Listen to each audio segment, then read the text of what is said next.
ಮೊನ್ನೆ ಯಾರೋ ಬಂದಿದ್ದಾರೆ, ನಾವು ಸುಮಾರು 20,000 ಕಟ್ಟಿದೀವಿ ಸರ್. ಸೊ ನಾನಂದೆ, ಈಗ ಚಿಕಿತ್ಸೆಗೆ 1,00,000 ರೂಪಾಯಿ ಆಗುತ್ತೆ, ಇನ್ನು 75,000 ನಾನು ಡಿಸ್ಕೌಂಟ್ ಕೊಡ್ಬೋದು ಸರಿ. ಹಸು ನಿಮ್ಮ ಸಂಸಾರದ ಜೀವನಾಡಿ, ಅದರಲ್ಲೇ ನೀವು ಮಾಡ್ತಾ ಇದ್ದೀರಾ.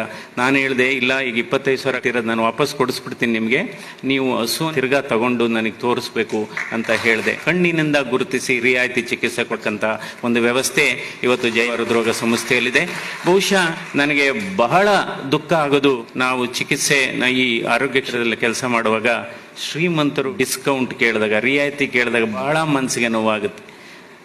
ಯಾಕೆಂದ್ರೆ ಅದೇ ಬಹಳ ವಿಷಯ ಆಗದೇನಪ್ಪ ಅಂದ್ರೆ, ಬಡವರು ನೋಡಿದಾಗೆ ಬಡವರು ಸಾಮಾನ್ಯವಾಗಿ ಸುಳ್ಳು ಹೇಳೋದಿಲ್ಲ, ಸಾಮಾನ್ಯವಾಗಿ ಶ್ರೀಮಂತರಸ್ತಿ ಸುಳ್ಳು ಹೇಳ್ತಾರೆ ಅಂತ ಭಾವನೆ ನನ್ನ ಮಾತು. ಅವರು ಕೆಲವ್ರು ಹೇಳ್ತಾರೆ, ಬಡವರು ನನ್ನ ಹತ್ರ ಇರೋದು 5,000, ನನ್ನ ಹತ್ರ ಇರೋದು 10,000 ಸರ್, ಅಷ್ಟಾದ್ರೂ ಹೇಳ್ತಾರೆ. ಯಾವುದೇ ರೋಗಿಯ ಚಿಕಿತ್ಸೆ ಮಾಡಬೇಕಾದ್ರೆ ಅವರ ಆರ್ಥಿಕ ಹಿನ್ನೆಲೆಯನ್ನ ನಾವು ವೈದ್ಯರಾದಂಥವರು ನಾವು ಅರ್ಥ ಮಾಡಬೇಕು. ಆ ಆರ್ಥಿಕ ಹಿನ್ನೆಲೆಯ ಚೌಕಟ್ಟಿನಲ್ಲಿ ಮಟ್ಟದ ಚಿಕಿತ್ಸೆಯನ್ನು ಕೊಡ್ಲಿಕ್ಕೆ ಏನ್ ಸಾಧ್ಯ ಅದನ್ನ ಕೊಡ್ಬೇಕಾಗುತ್ತೆ.